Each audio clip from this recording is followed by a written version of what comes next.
Então, Tânia, estás cá hoje? Como é que estás? Está tudo impecável. É? Olha, ouvi falar que lançaste um livro dedicado à tua filha. Como é que tem corrido essa experiência? Fala um bocadinho acerca disso. É muito gratificante. Tem corrido muito bem. Lancei um livro sobre a vergonha. Ok. Que é o Monstro da Vergonha. Porque na altura a minha filha estava envergonhada, então eu achei que era uma forma de poder ajudar com isso. E entretanto foi publicado e já vai para a segunda edição. Epá, espetáculo. E olha, fala-me um bocadinho da tua profissão, um bocadinho de ti. Que é para as pessoas lá em casa te poderem conhecer. Eu sou psicóloga clínica, fiz o curso no ISPA há uma série de anos e sou grupo analista, que é uma área da psicologia ligada à psicanálise, neste caso. E trabalhei muitos anos em Santa Maria, no serviço de psiquiatria, portanto a ajudar pessoas com diagnóstico psiquiátrico, depressão, ansiedade e doenças mais graves. E neste momento, e depois faço consultório privado e neste momento faço psicoterapias individuais em prática privada. Ok. E um bocadinho mais acerca de ti, ok? Já falámos do livro, pronto, infelizmente gostas de um clube que não tem assim muito sucesso. Entendo. Mas não sei, o que é que gostas mais de fazer? O que eu gosto mais de fazer? Sim. Gosto de estar com amigos, com a família, de viajar, gosto de escrever, de ler, adoro ler. Gosto muito de fazer programas com os miúdos, da praia, é isso que eu gosto de fazer. E pintar. E pintar. Olha, Tânia, a compra ou venda do imóvel surge como uma necessidade. Depois disso, qual é que é a motivação, qual é que é aquele gatilho que nos leva à ação?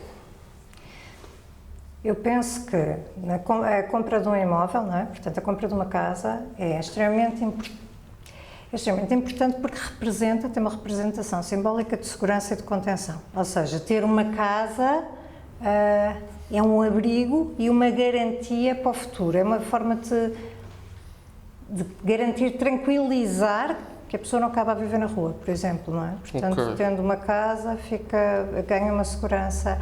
Eu penso que a motivação da maior parte das pessoas, não será de todas, é esse sentimento de confiança e de segurança e de controle da situação. Ou seja, depois também há a história de poder deixar para os filhos, etc., um legado, mas principalmente eu penso que as pessoas compram uma casa por um sentimento de segurança interna.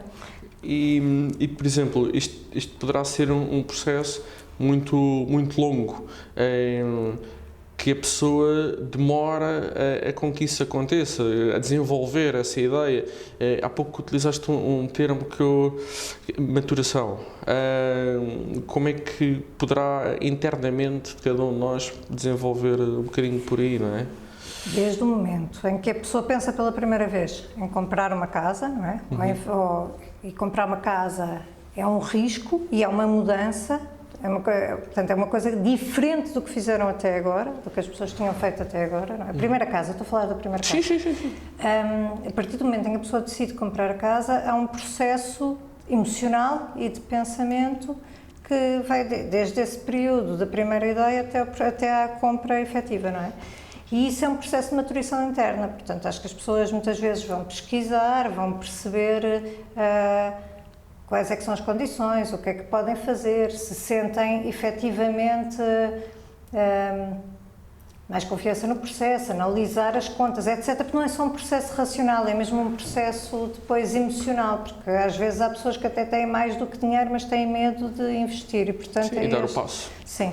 Portanto, é um processo de maturação interna em que vão mastigando a ideia até conseguir efetivamente tomar a decisão de comprar nessa altura que contactam convosco, não é? Sim. Neste caso comigo. Com o decorrer do processo de venda, de compra, surgem momentos extremamente estressantes e de ansiedade. A nível psicológico, o que é que nos podes falar um bocadinho acerca disso? Eu penso que no processo de comprar uma casa, não é? Que tem os vários momentos, que é saber se tem crédito bancário. Exatamente. Encontrar a casa, ou ver a casa pela primeira vez no site e depois comunicar contigo e perceber, às vezes as casas desaparecem muito depressa, não é? Sobretudo agora que há uma procura maior e as pessoas têm medo que a casa já não esteja ou que não seja possível negociar. Eu penso que o medo é a perda de controle e é o medo é a ansiedade de perder, ou seja, querem aquele imóvel e ficam com medo de não conseguir. É uma coisa de falha ou de perda. E é perder o controle da situação, é não conseguirem ser eles a decidir e a gerir tudo. Porque as pessoas gostariam, não é? Sim. Já está reservado para mim ao preço que eu gostaria e claro que o banco vai analisar o crédito. Depois, o que eu penso que pode conter mais essa ansiedade é de facto a rede com que tu trabalhas e a segurança, a confiança que passas ao cliente. Penso que é isto. Olha, Tânia, com esta ansiedade toda, com o antes e durante o período de pandemia que neste momento está a decorrer, como é que tu sentes os teus pacientes, as pessoas, inclusive, durante este período? O que é que consegues perceber o antes e agora ao decorrer, a nível comportamental das pessoas? Eu penso que a pandemia marcou mesmo uma grande mudança interna e de comportamento. Portanto, comportamento, mas sobretudo uma mudança interna, que é o que as pessoas até agora esperavam que pudesse acontecer, deixou de ser previsível. De um momento para o outro, de repente, pode existir uma situação grave de doença, neste caso um vírus, não é? Que nos obriga a mudar radicalmente a forma de viver. E houve uma mudança radical em tudo, nas interações sociais, na forma de trabalhar, no isolamento em casa, mesmo na intimidade, as pessoas não estavam tão habituadas a estar com a família a toda a hora, sobretudo trabalhar e estar com a família, que é um processo muitíssimo violento, então para quem tem crianças é enlouquecedor. Portanto, e para os vizinhos? Tudo isto, o que é que acontece? Eu penso que as pessoas ficaram mais deprimidas, com processos de isolamento, com menos contacto e menos toque, mesmo os miúdos a não poder vir à rua ganhar baterias, não é? A ter que estar permanentemente com audiovisuais, que também é um processo muito desgastante e muito cansativo, sem ter o corpo à frente, não é? Ver só daqui para cima e ser... E penso que para já aumentou a depressão, focada no isolamento, na pressão que as pessoas sentem, porque sentem muito mais pressão, e depressão é exatamente como as depressões do declive, quanto mais pressão se tem, faz uma depressão, cria uma depressão. E aumentou também a ansiedade, porque as pessoas sentiram que estava tudo mesmo fora de controle, ou seja, há menos hipóteses, de um momento para o outro podem estirar o tapete debaixo dos pés. E portanto, esta perda de controle externo e interno, como é que se gera as coisas, leva a processos de ansiedade muito maiores. Depois, com a ansiedade, o que é que surge? Irritabilidade, insistência, processos de insistência e de...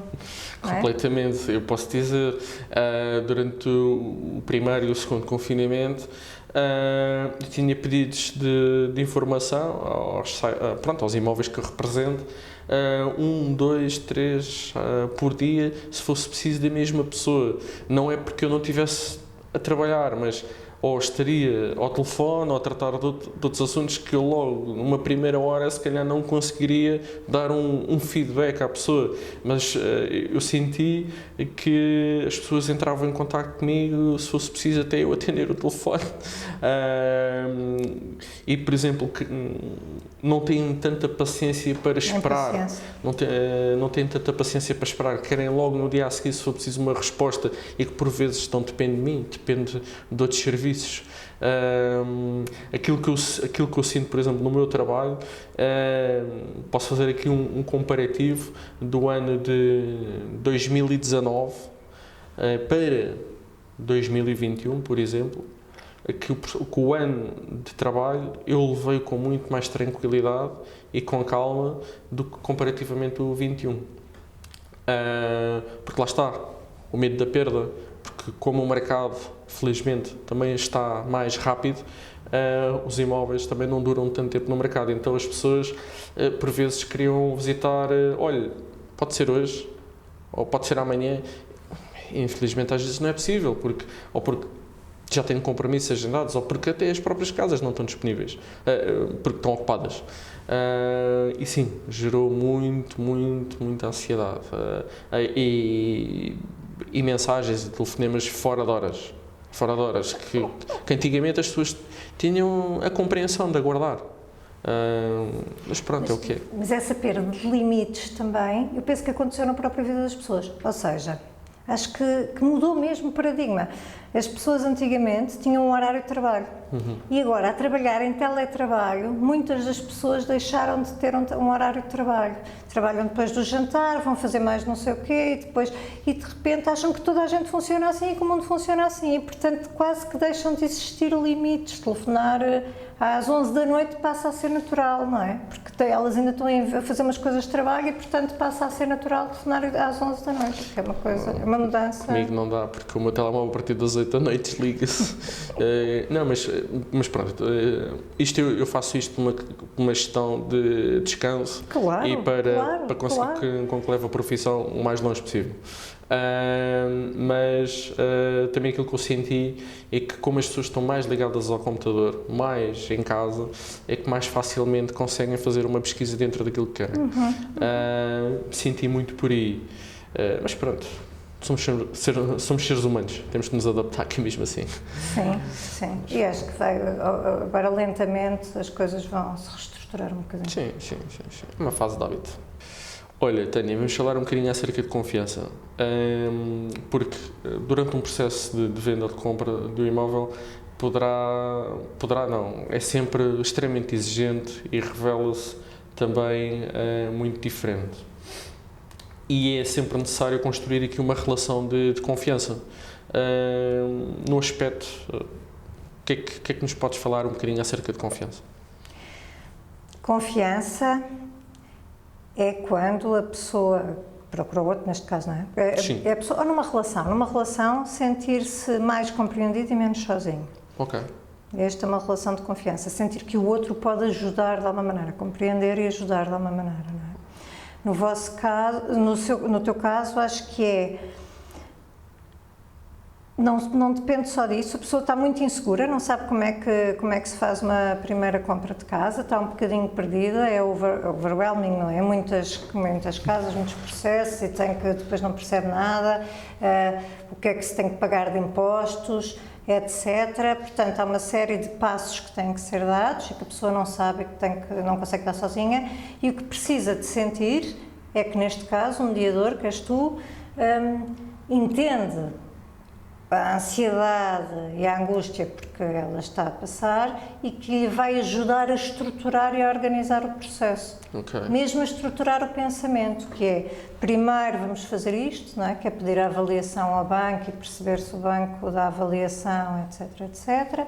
Depois, a seguir, vamos ver com o que pode comprar, é assim, certo? Sim. Com o que pode comprar, com o dinheiro que tem, que tipo de imóveis é que há, e depois ajudas, e depois o passo a seguir, dentro dos imóveis que há, vão fazer as visitas, etc, não é? Portanto, é ajudar a estruturar a sistematizar o processo todo e acompanhá-las durante o processo. Precisam de se sentir acompanhadas, efetivamente, é mesmo isto, é não estarem sozinhas e ter alguém que é uma autoridade no assunto, porque percebe mais do que elas, que lhes vai basicamente pegar na mão e acompanhar durante o processo. Sim, por exemplo, ontem tive uma escritura de um apartamento que vendi, e este apartamento eu tinha vendido há 3 anos atrás a um casal que ligou para mim: Diogo, olha, nós estamos a pensar novamente vender a nossa casa e precisamos da tua ajuda.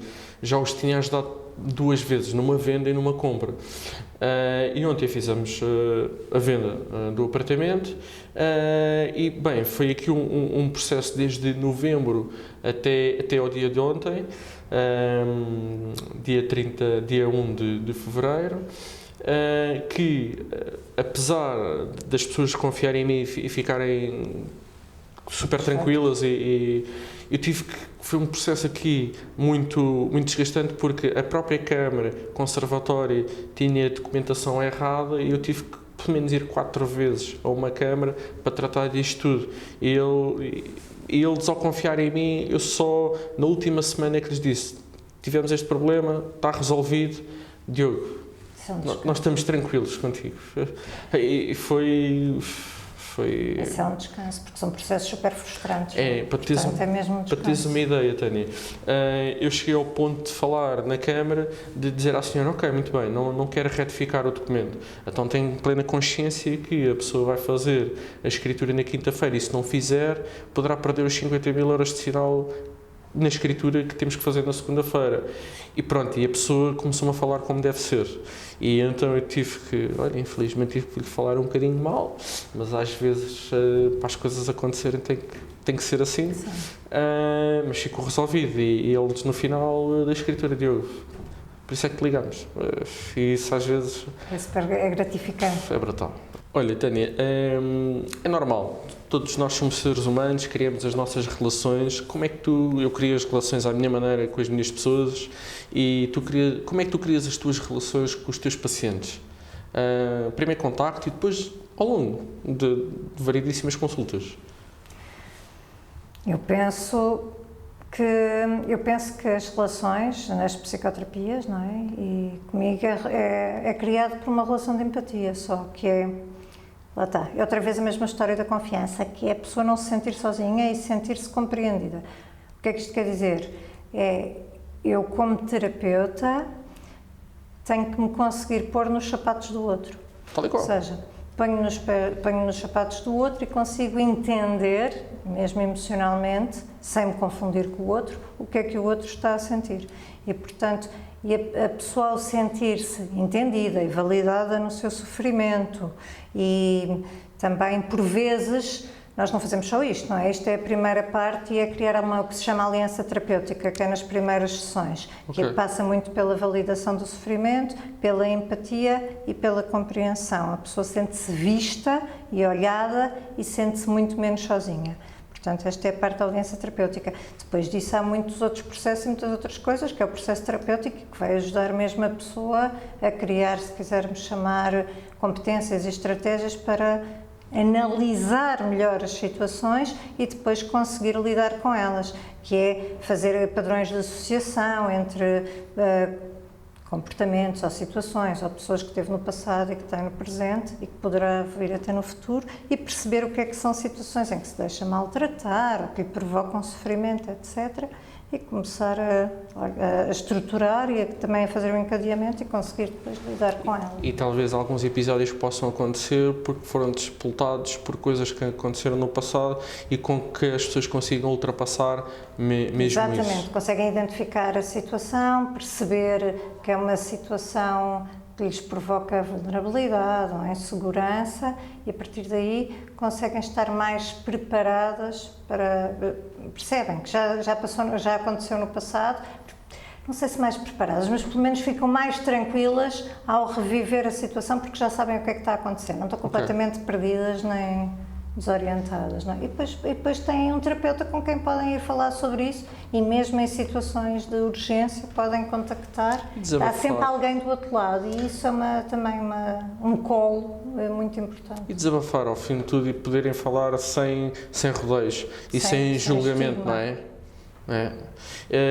Eu quando começo a tentar ajudar alguém a comprar ou a vender, é como eu costumo dizer: eu tenho 2 ouvidos e tenho uma boca por alguma razão, eu gosto mais de ouvir do que falar.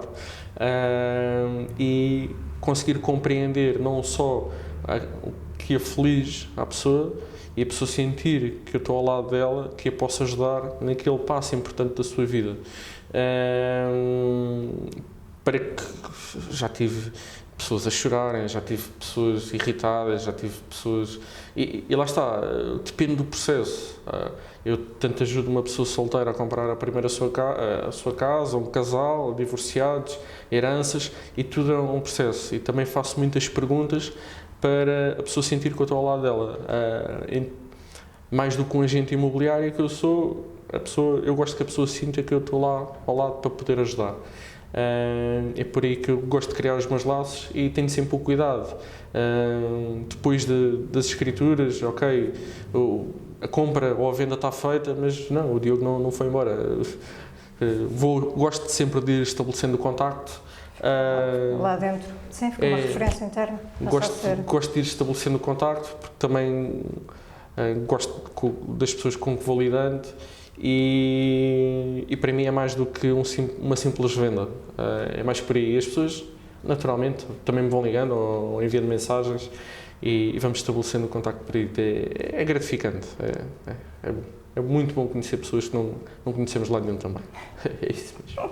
Olha, Tânia, muito obrigado por teres vindo ao meu podcast, muito obrigado mesmo pelo convite. Eu acho que é muito gratificante, não só para mim, mas também para as pessoas que nos veem lá em casa, ou no iPhone, no tablet, seja onde for, nas plataformas, ou que nos ouvem também no Spotify. Comprei o livro, Vergonha, muito interessante. Subscreva o canal, está bem, podcast do Candeias, e pronto, vemos no próximo episódio.